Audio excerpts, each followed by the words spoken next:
Hi, I'm Laura. I'm 34, living in a quiet city in a modest apartment that I bought with my own savings. I work as a forensic accountant, and for the last 10 years, my life has been a pretty predictable routine: numbers, spreadsheets, and the satisfaction of uncovering hidden truths in financial records. I thought that stability was my greatest strength, but little did I know that very stability would be the thing that would eventually tear my family apart. It all started with a two-word text message. And let me tell you, that message set off a chain of events that unraveled everything. But it wasn't just about the text, it was the betrayal behind it. And what came after that? Well, you won't believe what happened next.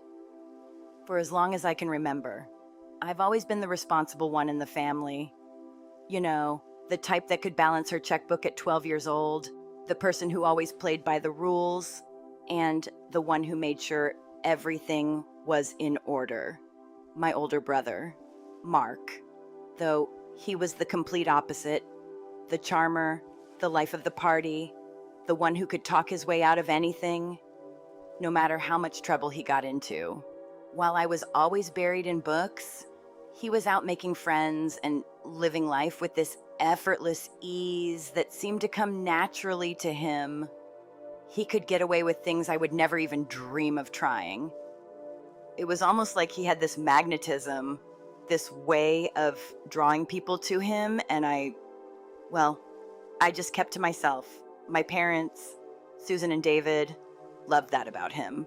They adored his charisma, his ambition, his ability to make people laugh, even when his ideas were, let's just say, questionable at best. On the other hand, my mom and dad really valued stability, structure, and results. And that's where I came in. My mom, a retired school principal, was all about order. She liked things done a certain way. And my dad, a retired civil engineer, appreciated things built to last. He wanted everything around him to be solid, dependable. You could say I was the one who embodied all of that. I had my life together, and they knew they could count on me to keep things in order, to be the dependable one. But as much as they valued stability, there was something about Mark's unpredictability that always seemed to win them over. Even though they were both so grounded, they couldn't help but gravitate toward him, the one who brought excitement and energy into their lives.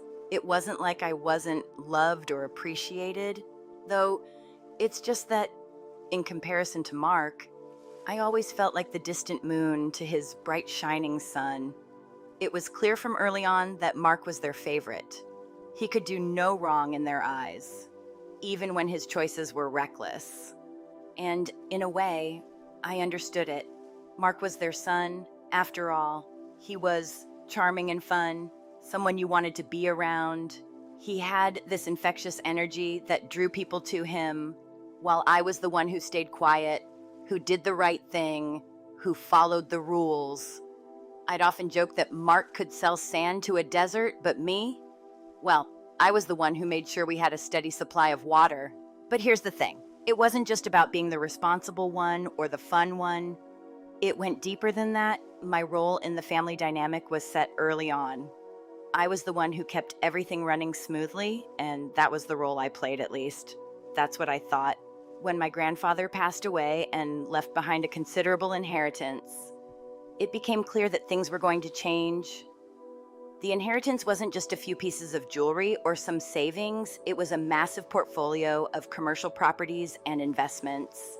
It was a complex estate that needed someone who could navigate the legal and financial aspects of it all. My parents, for all their wisdom in their fields, weren't equipped to handle something this complicated. My mom could handle household budgets, and my dad could build a bridge, but trusts, taxes, market fluctuations, that was a language they didn't speak. And that's when I found myself being pulled in. By then, I was in my late 20s, and I had built a career in forensic accounting, a career focused on untangling complicated financial matters. It was second nature to me, the kind of work I thrived in. So, when my parents needed someone to manage their finances and keep track of everything after my grandfather's death, it felt almost inevitable that it would be me. They established a family trust, a legal entity designed to manage their assets for their benefit and future inheritance. And they named me the sole trustee. Let me tell you, being a trustee isn't some honorary title, it's a huge responsibility. It's not just about making decisions here and there, it means being responsible for everything, all of the rent collection from commercial tenants, managing the investment portfolio, filing the trust's taxes, ensuring every penny is accounted for nearly 10 years. I did all of this without hesitation or complaint. I spent weekends, evenings, and holidays diving into the trust's records, analyzing market trends, and consulting with the corporate lawyer who helped set it all up. Mr. Albright was his name, and over the years, I came to respect him for his no-nonsense attitude and his meticulous approach to things. We developed a professional rapport, and he seemed to appreciate my precision in handling the trust's affairs. My parents, they loved the arrangement. They could live comfortably without any of the headaches that come with managing investments or paying attention to the details. They traveled, renovated their home, and lived a nice, easy retirement, all while knowing that their responsible daughter was at the helm. They never questioned me. They never asked about the ins and outs of the trust. The most I ever got was surface-level questions. Is everything okay with the properties? Or the dividend check was a little bigger this month. That's nice. They didn't care about the late-night calls I had to make to fix broken pipes in retail properties, or the hours I spent reading through tax law updates to save them thousands of dollars. They just wanted the results, and I was their silent financial engine, doing the work without ever asking for anything in return. Meanwhile, Mark was living a completely different life. He bounced from one get-rich-quick scheme to the next. He sold questionable supplements, dabbled in day trading, and eventually found himself working as a car salesman, a job he was surprisingly good at, for short periods anyway. The thing with Mark was, no matter how many times he failed, he always seemed to land on his feet. But it wasn't because he had any real skill. It was because our parents would always pick him up when he fell. They'd give him money when he needed it, or they'd bail him out of whatever mess he had gotten himself into. It was a never-ending cycle. And I watched it happen time and time again. And each time Mark fell, he would turn to our parents, and they'd request a distribution from the trust to help him. Mark just needs a little help to get back on his feet, my mom would say. It's an investment in his future. I saw it for what it was, throwing good money after bad. As trustee, I had a legal and ethical duty to protect the trust and its beneficiaries.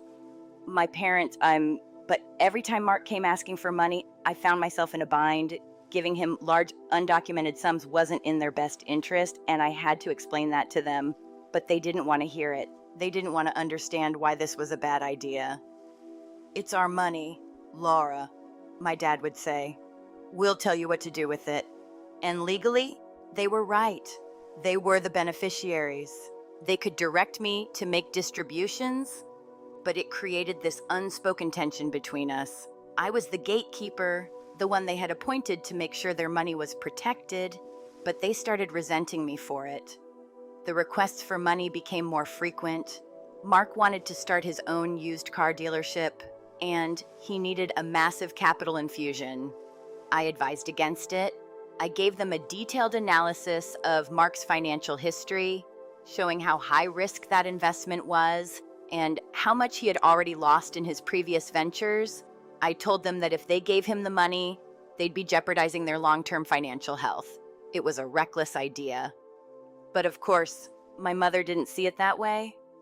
It's not your job to judge your brother, Laura, she said. It's your job to do what we ask. And Mark, he just smirked across the table. He knew he had them. He painted me as the cold, unfeeling numbers cruncher, the sister who was too scared to take risks. Laura doesn't get it. Mom, he'd say, you have to take risks to get rewards. And they nodded along. desperate to believe in him, reluctantly. I processed the transfer, but I didn't just do it without protest. I made them sign a formal directive, a document Mr. Albright had recommended, stating that they were overriding my official recommendation as trustee. It was a small act of self-preservation, just a piece of paper that proved I had done my duty. But when my father handed it back to me, he wouldn't meet my eyes. And in that moment, I knew something had shifted. I wasn't just their responsible daughter anymore. I had become an obstacle to their plans, a wall they couldn't get around. It was like a crack had formed in the foundation of our family, and I could feel it. Even if no one was saying it out loud, the weight of being the trustee, of managing all the financial responsibilities for them, had never felt heavier. I was beginning to wonder if it was ever really trust at all, or if it was just convenience. I was the person they turned to when they needed something. But when I tried to protect them, to keep their money safe, they didn't want to hear it. It wasn't trust, it was reliance. And that was a line I was starting to understand all too well. Mark's life had always been a roller coaster, constantly flipping between highs and lows, and it never seemed to stop. When things were good, they were really good, and when they were bad, they were, well, catastrophic. He always seemed to land on his feet, no matter how many times he fell. But the price he paid was always the same. He'd come crawling back to our parents, asking for help. I don't know if he realized the impact of his actions or if he just didn't care, but his behavior had become a pattern. He'd get into some financial mess, hit rock bottom, and then our parents would feel sorry for him and bail him out every single time. I watched it happen time and time again, and each time it chipped away at the trust I had in them and the trust they had in me. It started with the small things: borrowed money for one of his business ventures, which always turned out to be a failure. They'd write him a check for a quick fix, but those quick fixes were never enough. He needed more and more. And when that didn't work, he would come to them for a larger sum to try to cover his tracks or pay off some other failing idea. I'd sit there at the dinner table, trying to stay quiet, trying to stay out of it, but the anxiety always crept up on me. I had this sinking feeling every time they handed him that money. It was always too much for me to just sit back and ignore. The worst part was that, deep down, I knew that Mark wasn't learning anything. He wasn't taking responsibility for his failures. Every time he was bailed out, he'd come up with some story about how it wasn't his fault, how it was the economy, or the market, or just bad luck. He never took a hard look at the choices he was making, or the financial messes he was getting into. It was always someone else's fault. I could never bring myself to say anything about it. Though our parents loved him, he was their golden boy, and every time he fell, they just wanted to help him back up. But it wasn't just small amounts here and there. It was the big decisions that started to bother me, the ones that really made me question everything. Mark had been talking about starting his own business for years, and I always thought it was just another pipe dream. But this time, it was different. Like, he had this idea about opening a car dealership, a boutique used car dealership. He said it would be the game changer, that it was his big break. And this time he was really going to make it work. And of course, he was asking for a huge sum of money to get it off the ground. I should have known something was off. For one, Mark didn't have any experience in running a business. Sure, he was great at selling cars, he had a way with people, but running an entire dealership was a whole different beast. He wasn't prepared, he wasn't knowledgeable, and more than anything, he was too impulsive. He had a history of jumping into things without any real planning, and this was no different. But our parents, they saw the potential. They saw their son with a dream and a vision, and they didn't want to be the ones to hold him back. So they asked me to help make it happen. That's where things started to get tricky. As the trustee, I had a duty. It wasn't just a title, it was a responsibility to make decisions that were in the best interest of the trust and its beneficiaries.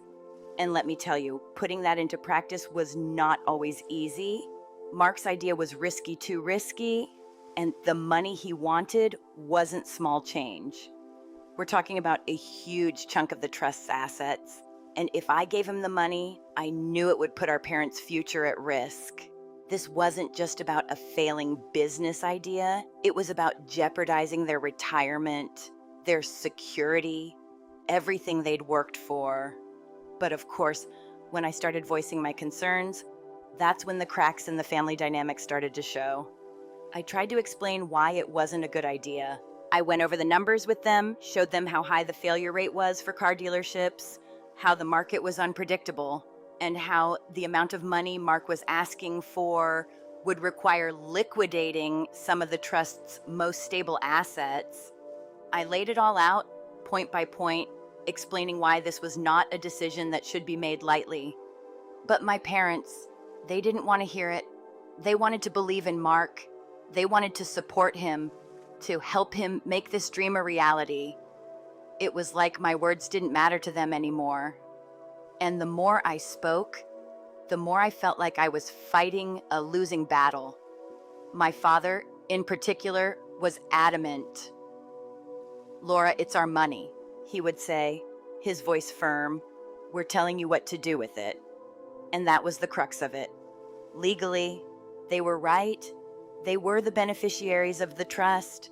They had the right to direct me to make distributions, but that didn't make it any easier. It didn't make the decision less risky or less dangerous, but they didn't want to see that. They just wanted to believe that Mark could pull it off this time. I couldn't bring myself to do it. I couldn't just hand over that much money without a fight, without any real consideration for what it would mean. So I pushed back harder. I made them sign a formal directive, a document that outlined that they were overriding my official recommendation as trustee. I didn't want to do it, but I had no other choice. This was the only way to protect myself professionally. But the look in their eyes when they signed that paper, it was like they were disappointed in me, like I was the one holding them back from supporting Mark. And I knew then that the damage had already been done. It wasn't just the money either. It was the way Mark played the family. He knew exactly how to manipulate everyone around him. He painted me as the cold, unfeeling sister, the one who was too afraid to take risks, the one who didn't understand his vision. He'd say things like, "Laura doesn't get it. Mom, you have to take risks to get rewards." And, of course, they nodded along, agreeing with him. In their eyes, he was the golden boy who could do no wrong. And I was just the cautious, safe one, the one who didn't understand the bigger picture. Mark didn't need to understand the risks. He just needed the money, and he knew how to get it. He played on their emotions, on their guilt, on their desire to see him succeed. And in the end, I gave in. I processed the transfer. I did it, even though every fiber of my being was telling me it was a mistake. I couldn't stop it. I made them sign the document, documenting that the transfer was being made against my official recommendation. It was the only thing I could do to protect myself legally. But I still felt like I had failed them. Like I had failed in my role as trustee. Mark's car dealership idea didn't just get funded, it got funded with a huge sum of money from the trust. And I knew deep down that it was going to fail. I could feel it in my gut, but I couldn't stop it. I couldn't stop them from believing in Mark, no matter how many times he'd failed before. And of course, they never asked about the details. They never asked what I had to do to make it happen or what I had to give up to make it work. They just wanted to see their son succeed. And that's when I knew that things had gone too far. Mark had won. He had convinced them that this was his big chance, that this was the one thing that would turn everything around for him. And I had helped him get it. I had played my part, even though it went against everything I believed in, even though it went against my duty as trustee. I had made the decision to give him the money, And I had done it at the cost of everything I had worked so hard to protect. But the worst part, I knew it was only a matter of time before it all came crashing down. And I knew that when it did, I would be the one left to clean up the mess. The truth was, Mark didn't just need money, he needed consequences. He needed someone to hold him accountable for his actions, but instead, he got more chances, more help, more blind belief from our parents. And when it all inevitably fell apart, I knew that I would be the one left to pick up the pieces. I'll never forget the moment I received that text. It was a Tuesday afternoon, and I was at my desk in the middle of a particularly complex audit, the kind of work that demands your full attention, where your mind is so deep in the numbers that you lose track of time. I had been doing this for years, poring over spreadsheets and financial records, untangling the messes that others made. But that day was different. My phone buzzed on my desk, and I glanced down to see a message from my mom. I didn't think much of it at first. I was used to getting updates from her now and then, but when I saw the words on the screen, my heart dropped, and everything around me seemed to slow down. "We no longer trust you." That was it. 4 words. 4 words that hit me harder than anything else in my life. I read the message over and over again, my breath catching in my throat. I just stared at it, unsure if I was reading it right. Was this a joke? Did she mean this? Did she mean it in the way I thought I kept reading it, expecting something to change? But no, it was clear. It was cold. It was final. I sat there, numb, for what felt like hours. The office around me, the steady hum of the computer, the chatter of people in the background, all of it faded. It was just me and that text. I tried to make sense of it. "We no longer trust you." My mind raced. What had I done? What had I missed? This couldn't be real. This wasn't just a disagreement or a family spat. This was a declaration. This was my mother, my own mother, telling me in no uncertain terms that I was no longer worthy of her trust.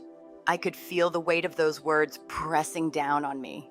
This wasn't just about trust. It was about everything I had given, everything I had sacrificed for 10 years. I had dedicated myself to managing the family trust. I had spent countless nights and weekends working, sometimes at the expense of my personal life, to make sure everything was in order. I had done this without hesitation, without complaint. I had navigated complex financial documents, handled property issues, and ensured that my parents were financially secure, all while maintaining a calm, quiet professionalism. I did it because I loved them, because I wanted to take care of them, and because it was the right thing to do. But now, all of that, everything I had worked for, everything I had done to help them, was being wiped away with a single text message. The foundation of our relationship, of everything I thought we had built, was suddenly crumbling. It felt like a betrayal. But worse, this was a rejection. Not just of me as a trustee, but of me as their daughter. I was being cast aside, replaced, thrown away like I had never mattered. I felt a deep, aching hurt in my chest, but it wasn't just the pain of rejection. It was the shock, the disbelief. How could this happen? Where had this come from just the day before?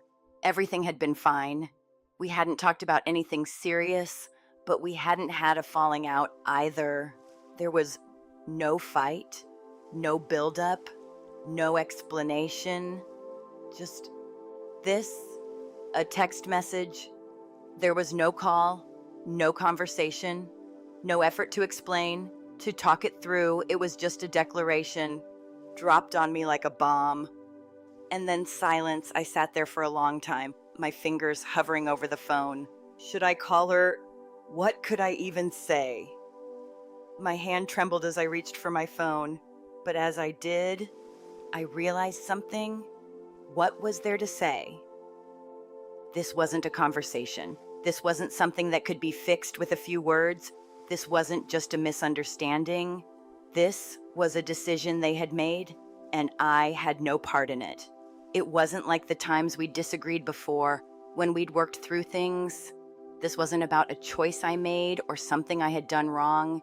It wasn't even about me anymore. This was about something deeper, something I couldn't even begin to understand. I closed my eyes and exhaled, trying to steady myself. My heart was racing, my mind a swirl of confusion. I thought about all the years I had spent managing their finances, the late nights I spent poring over statements, making sure everything was accounted for, the endless phone calls with Mr. Albright, the corporate lawyer, discussing the ins and outs of the trust, the weekends I had sacrificed, the vacations I had skipped, all to make sure their money was safe. I had done this for them because I believed in what we had as a family, but now I was left with nothing but these words on my screen. It felt like a punch to the gut. I thought about calling her, demanding an explanation, but my hand hovered over the call button, trembling. What would I even say?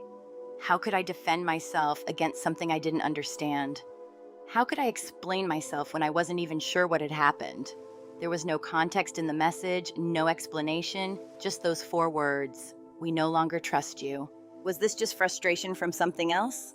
Or was this a decision that had been brewing for a while? I couldn't make sense of it. I started scrolling through the messages we had exchanged recently. There was nothing that stood out, nothing that felt like this was coming. Everything seemed normal, until it wasn't. But maybe that was the point. Maybe it had been building for months, maybe even years. Maybe they had decided I wasn't the right person to manage the trust anymore, and this was their way of telling me. But why did it have to happen like this? Why didn't they talk to me? Why didn't they give me a chance to explain? The more I thought about it, the more angry I became. And that anger wasn't just because of the hurt. It was because of how unfair it all felt. I had spent 10 years of my life managing their finances, making sure everything was in order, protecting their future. I had done everything I could to help them. And this is how they repaid me, with a cold, impersonal message. Without even the decency of a conversation. It felt like a slap in the face, and I couldn't understand why they couldn't see the value of what I had done. I looked at the message again. It was the strangest thing. Those words, "We no longer trust you," they didn't feel like they were meant for me. They felt like they were meant for someone else. Maybe someone who had wronged them, someone who had lied or stolen from them. But why? How could they say that to me? I had worked harder than anyone. I had sacrificed more than anyone, and I had always been there when they needed me. And yet, here I was, receiving a text that made it all seem meaningless. My heart felt heavy in my chest as I stared at the screen, still unable to fully process what I was reading. I thought about calling them. I thought about asking for an explanation, demanding to know why this was happening. But I knew deep down that this wasn't a conversation. They had already made their decision, and this wasn't about me changing their minds. This was about them rejecting me. They had already made up their minds, and that was the hardest part to accept. I didn't call her. I didn't know what I would say, and I knew that it wouldn't change anything. So I just sat there, letting the hurt wash over me. I thought about the years of work I had put into their trust, the nights I had stayed up late working on their financials, the sacrifices I had made to make sure everything was in order for them. And now, it was all for nothing. Everything I had done was rendered meaningless with a single text. It wasn't just about the trust. It wasn't just about the money or the legal responsibilities. It was about my family, about the connection I thought we had. I had always prided myself on being the reliable one, the one they could count on.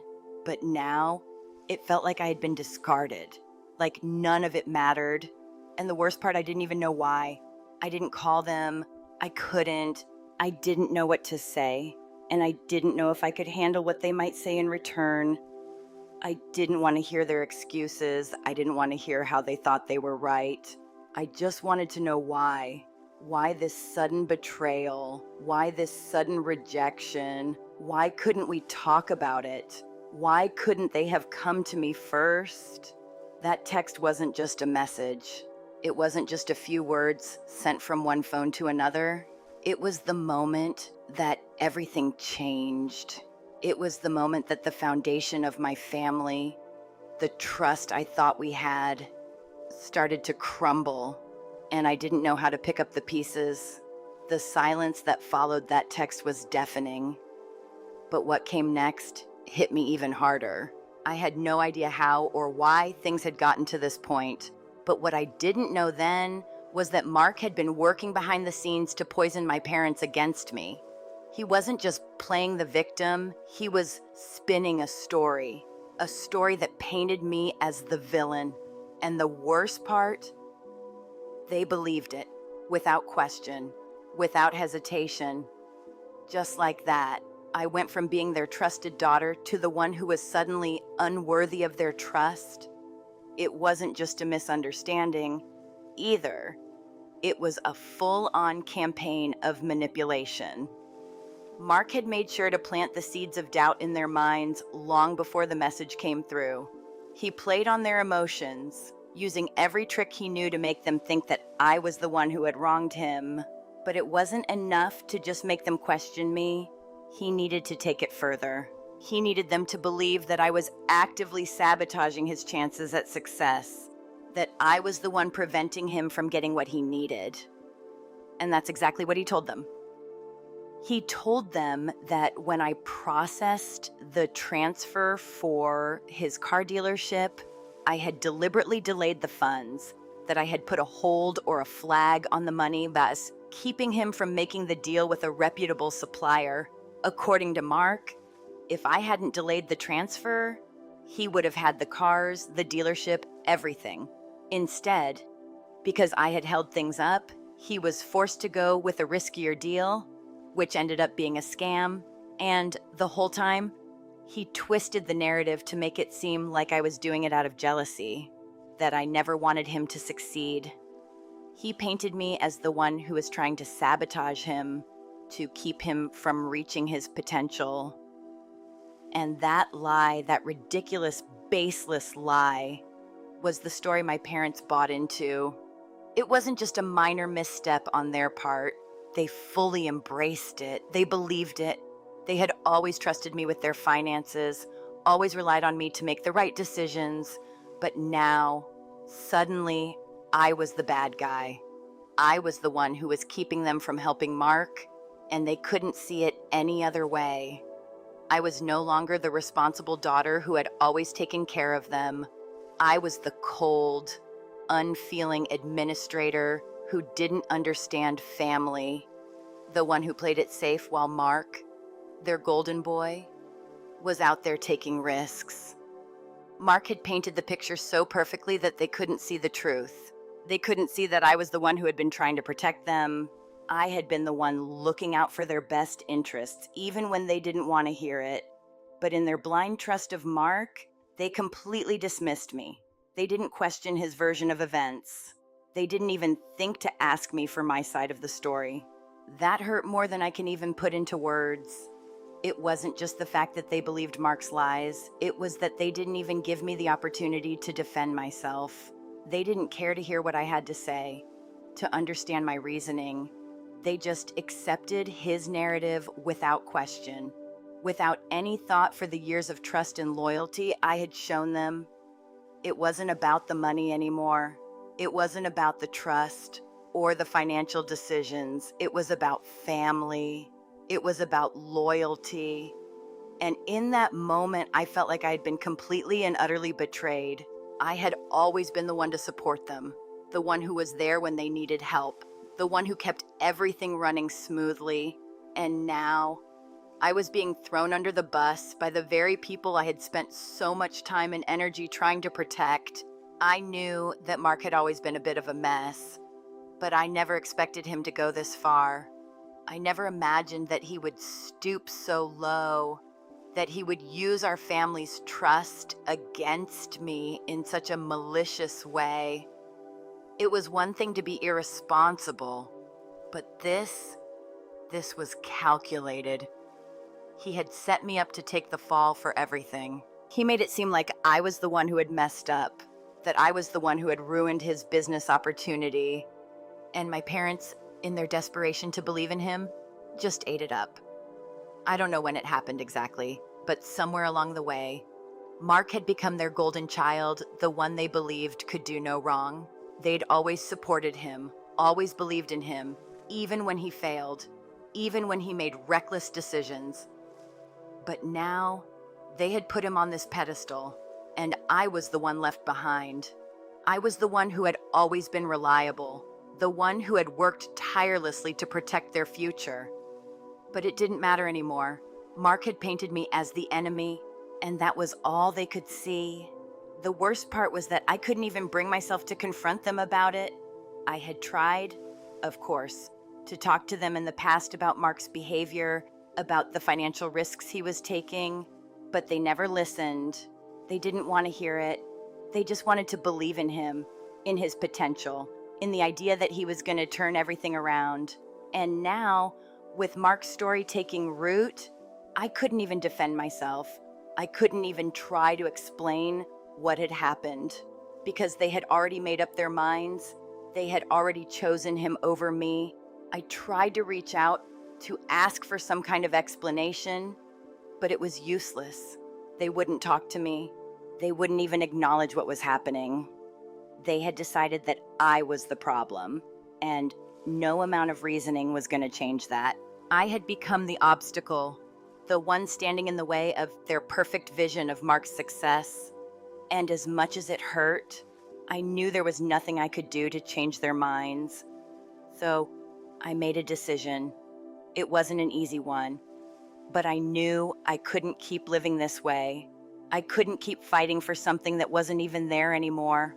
I couldn't keep holding on to the idea that I was going to be the one who could fix things. I had been trying to do that for years, and look where it had gotten me. My parents didn't trust me anymore. They had sided with Mark. They had chosen him over me, and that was something I had to accept. It was time for me to step away from the family trust. It wasn't just about the financial decisions anymore. It was about the emotional toll it was taking on me. I couldn't keep being the one who had to fix everything, who had to clean up Mark's messes. I couldn't keep sacrificing my time and energy for people who had chosen to believe lies over the truth. And so I made the decision to resign as trustee. I knew it was the right thing to do, even though it broke my heart to leave it all behind. In that moment, I understood that there was no coming back from this.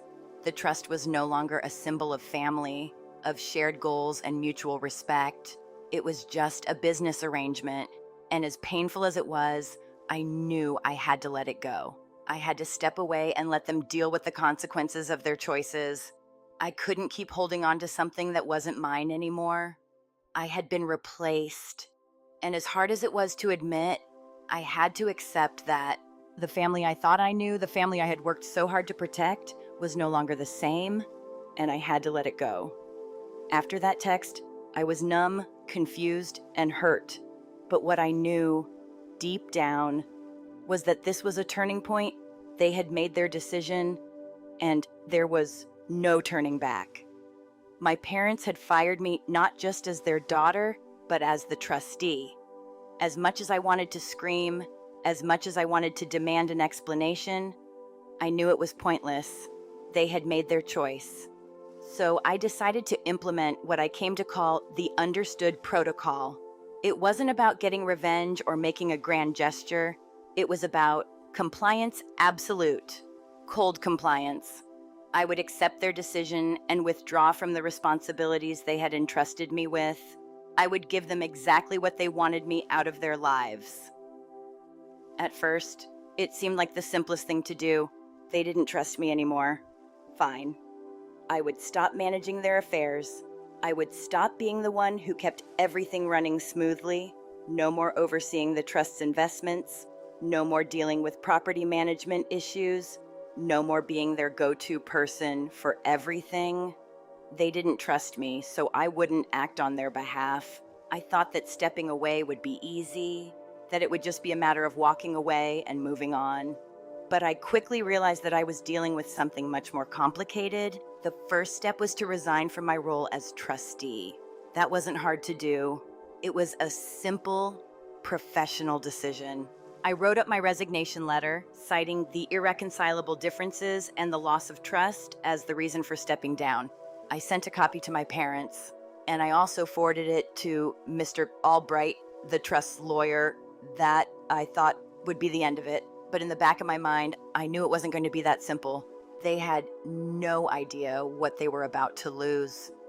Once I had stepped down, I realized I had to go further. I had to fully disconnect. My role as trustee wasn't the only thing I had been managing. Over the years, I had become the one who handled all the details of our family's life. I set up their bills, made sure their insurance was paid, managed their properties, and even kept their digital lives in order. If anything went wrong, I was the one who fixed it. But now, I was done. The understood protocol meant that I would not just step away from the financial side of things, I would step away from everything. I started to systematically remove myself from all of it. I went through their accounts, logging out of everything, disconnecting myself from all their systems. I deleted all the calendar reminders I had set up for them, the reminders for insurance payments, property tax deadlines, all of it. I pulled myself out of their cloud storage, took myself off their utility accounts, even logged out of their streaming services. Everything that I had been managing, I removed myself from. It was a quiet, almost mechanical process, but it was necessary. It wasn't just the small things either. It was the big things too. The trust had 3 commercial properties, and I had been managing those properties for years, keeping everything running smoothly. But now, without me to oversee things, the management company couldn't do anything. They couldn't negotiate lease renewals or approve repairs without a new trustee in place. One of the properties was particularly important, a restaurant that was a major source of income for the trust. The lease was coming up for renewal, and the restaurant owner was eager to sign a new contract with a generous rent increase. But with no trustee to sign off on it, that lease wasn't going to happen. And without the new lease, the restaurant had no reason to stay. They were legally within their rights to leave, and that's exactly what they did. I didn't do anything to make it happen. I didn't actively cause it. But by stepping away, by doing nothing, I had allowed the situation to unfold as it would. The consequences of my actions started to become clear, and they came quickly.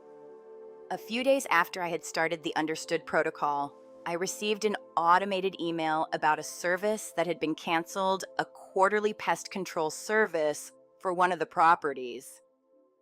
The reason for the cancellation? The credit card on file had expired. The card was mine.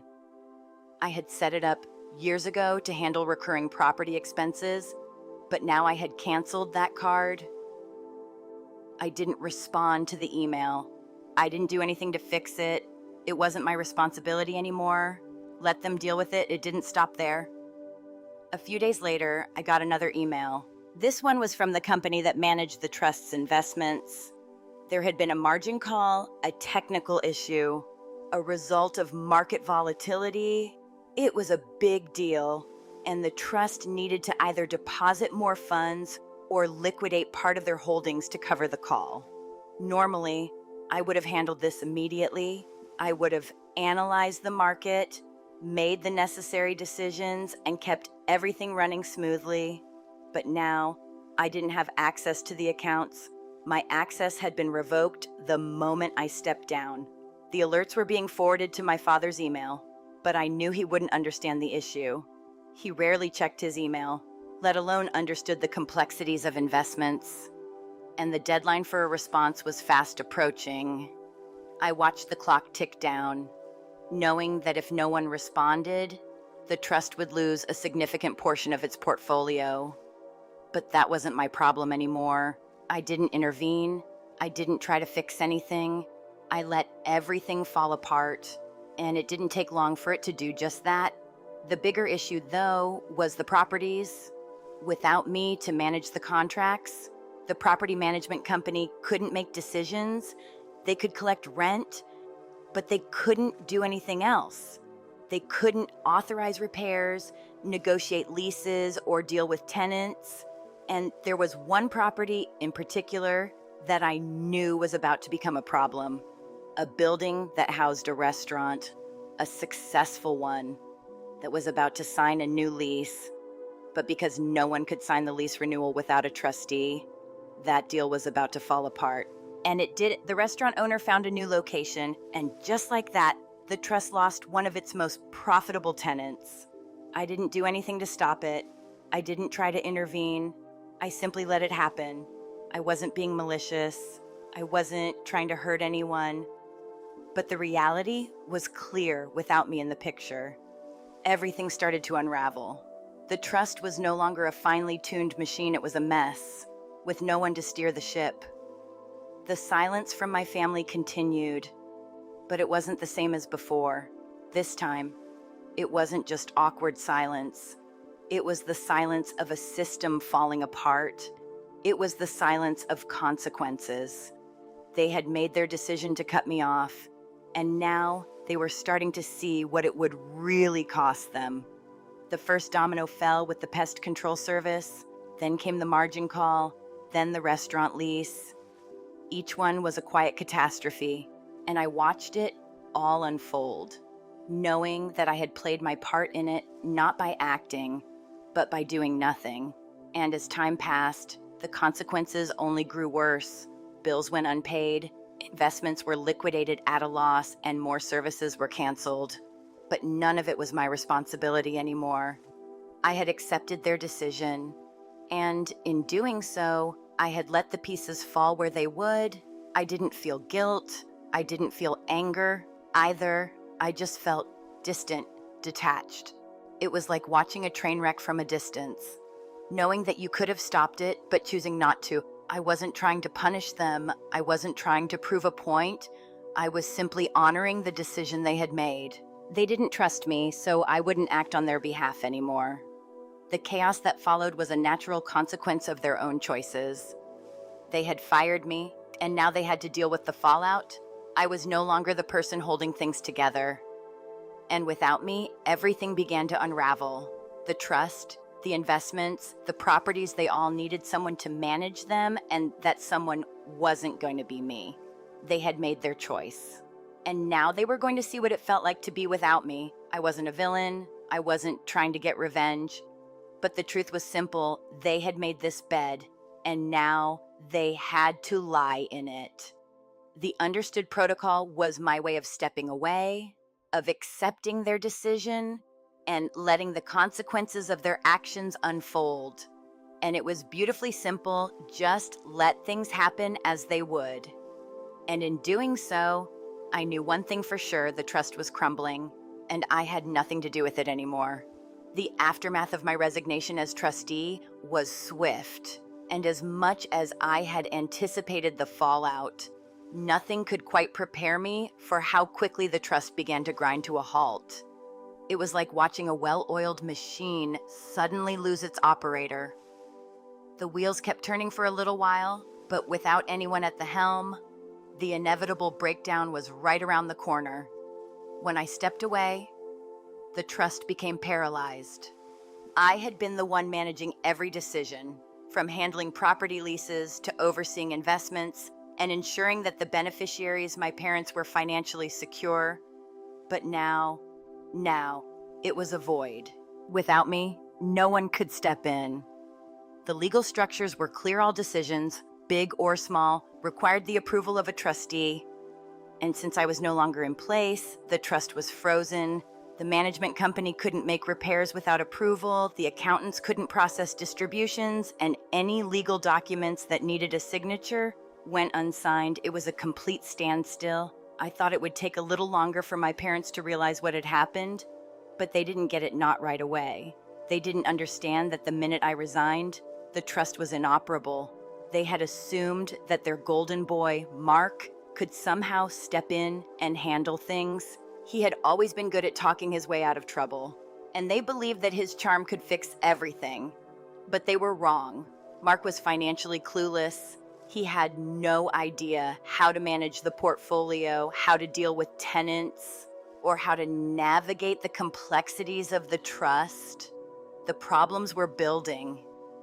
But my parents failed to take responsibility for the situation. Instead of stepping up, they looked to Mark, hoping that he could somehow pull them out of the mess they were in. But he couldn't. He never had been able to manage anything. This is when the real trouble began. Without a trustee, the trust couldn't make any significant decisions. Bills went unpaid, taxes were overlooked, and the trust's investments began to suffer. The property management company couldn't even renew a lease on a commercial property without a trustee's approval. One of the properties had a tenant ready to sign a new lease, with a lucrative rent increase that would have secured a major income stream for the trust. But without the right signature, the deal fell through, the tenant left, and that was just the beginning. As the days went by, the pressure mounted. My parents were frantic, unable to make the decisions they once took for granted. They didn't understand the system, and now they had no one to guide them. They started reaching out to me, but I stuck to my decision. I was done. They had made it clear that they no longer trusted me, and now they had to live with the consequences of that decision. And here's the thing, their panic was completely at odds with my professional stance. I had stepped away from everything for a reason. They didn't trust me anymore, and I wasn't going to put myself in a position where I would be dragged back into the chaos. They were losing control, and yet I wasn't going to come running to fix it. As they scrambled to figure things out, I remained calm, detached. It wasn't that I didn't care, it was that I couldn't care. The moment they made the decision to cut me off, it became their problem, not mine. Their panic, their scrambling, it only reinforced my resolve. I wasn't going to get pulled back in. I wasn't going to let them drag me back into the dysfunction they had created. The reality of the situation hit them hard when they realized that the trust had become essentially useless without someone to manage it. Without a trustee, they couldn't access their funds, they couldn't manage their properties, and they couldn't make any of the strategic decisions that had once been my responsibility. The financial situation quickly spiraled out of control. The trust was losing money to us, and my parents had no way of stopping it. Mark couldn't do it, and they had no one else. It was like watching a slow-motion disaster unfold, knowing that they were the ones who had set it in motion. My parents' failure to take responsibility for the situation only made it worse. Instead of acknowledging the problem, they blamed everything on the absence of a trustee. But they had fired me. They had made the choice. They had sided with Mark. And now, they were reaping the consequences of that decision.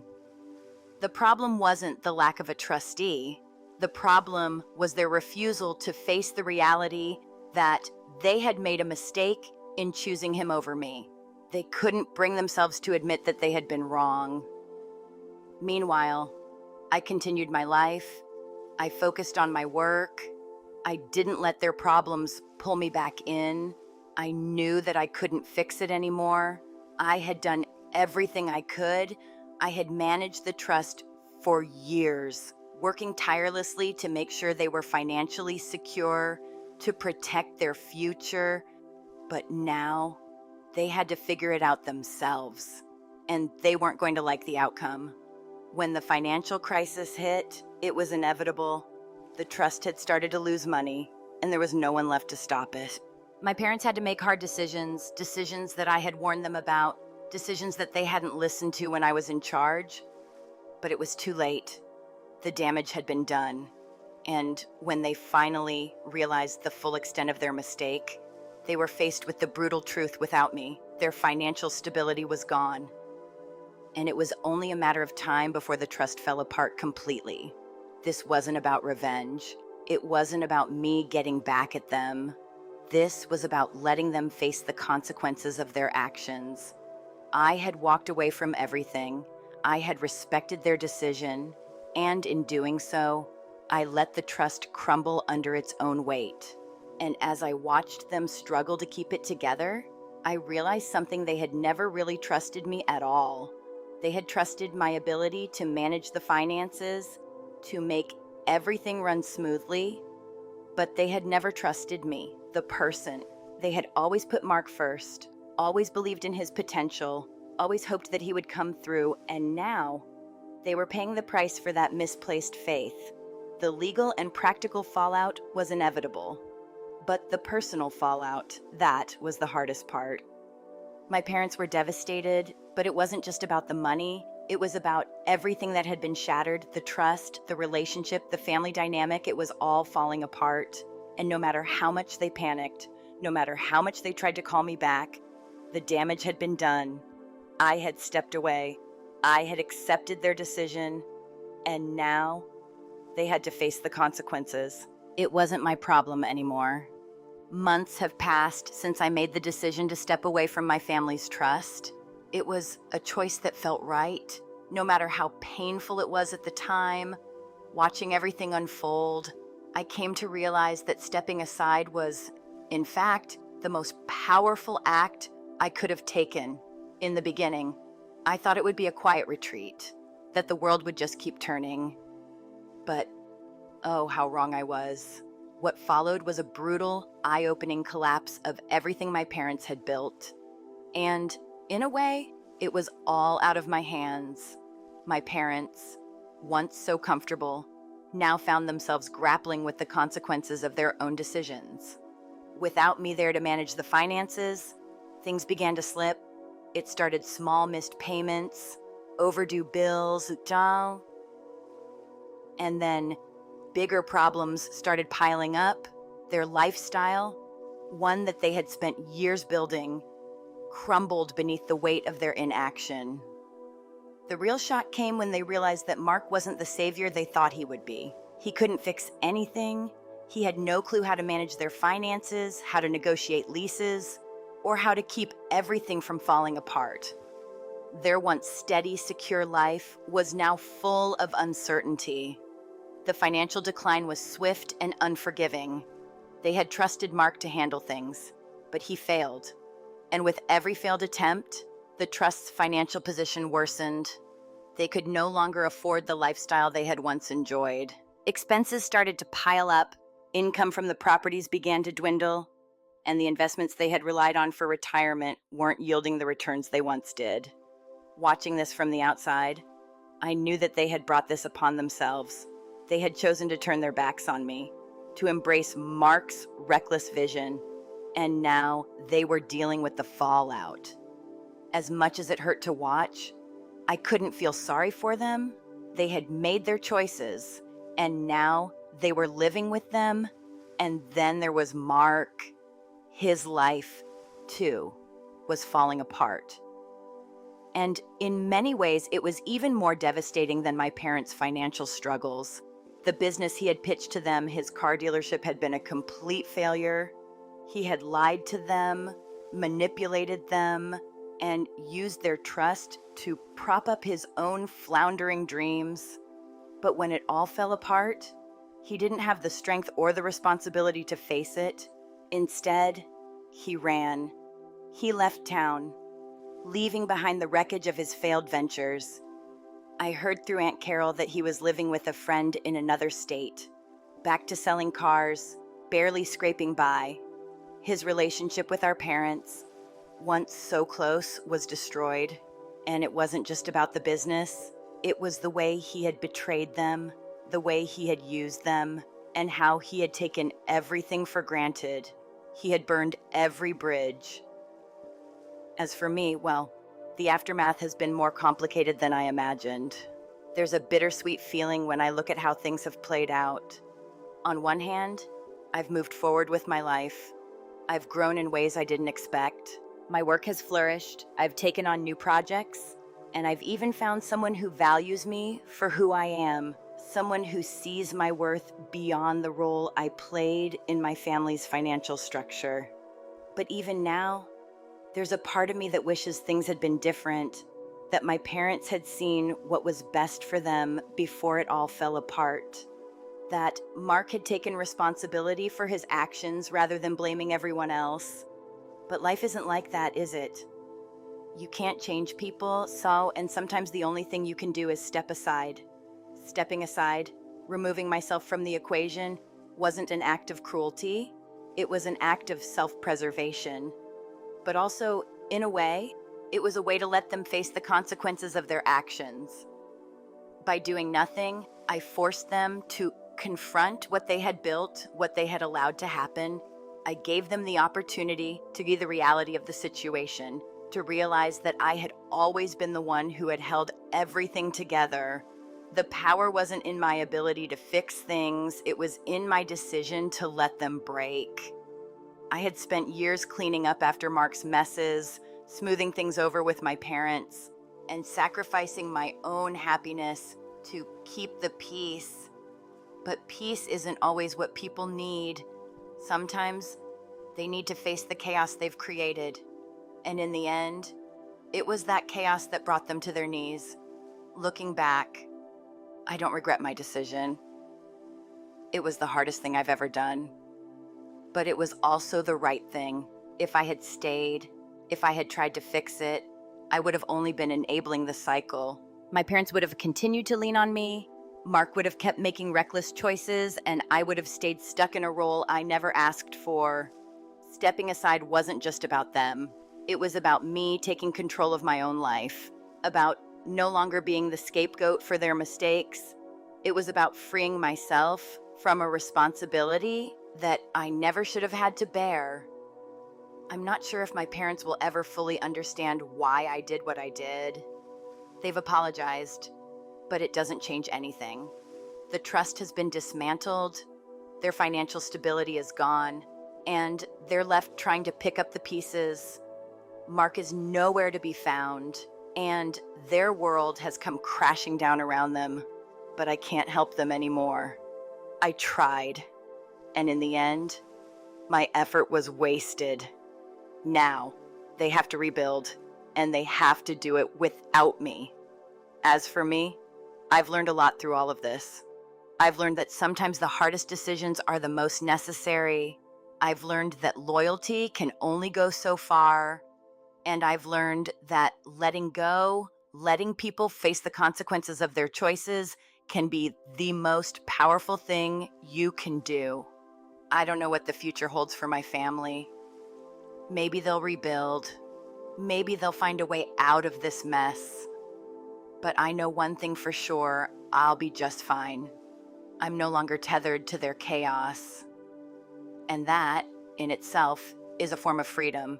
It's been months since I made the decision to step away.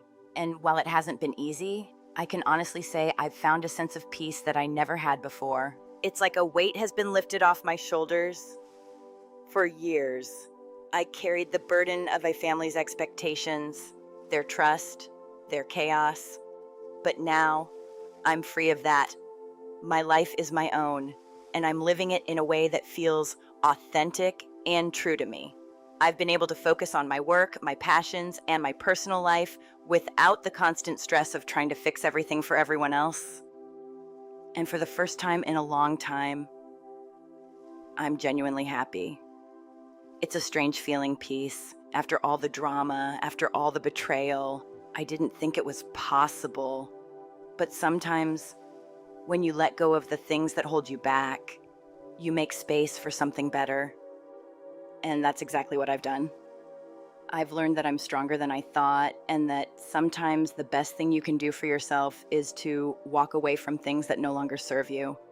So, if you've stuck with me through this story, thank you. I appreciate you following along and listening to my journey. I know it wasn't easy to hear, but I hope you found something in this story that resonated with you. Life has a way of throwing challenges our way, but it's how we handle them that defines us. And if you found something in my story that helped, maybe even just a little. Feel free to like this video and subscribe if you want to hear more stories like this. But most importantly, take care of yourself. You deserve it. Thanks for being here.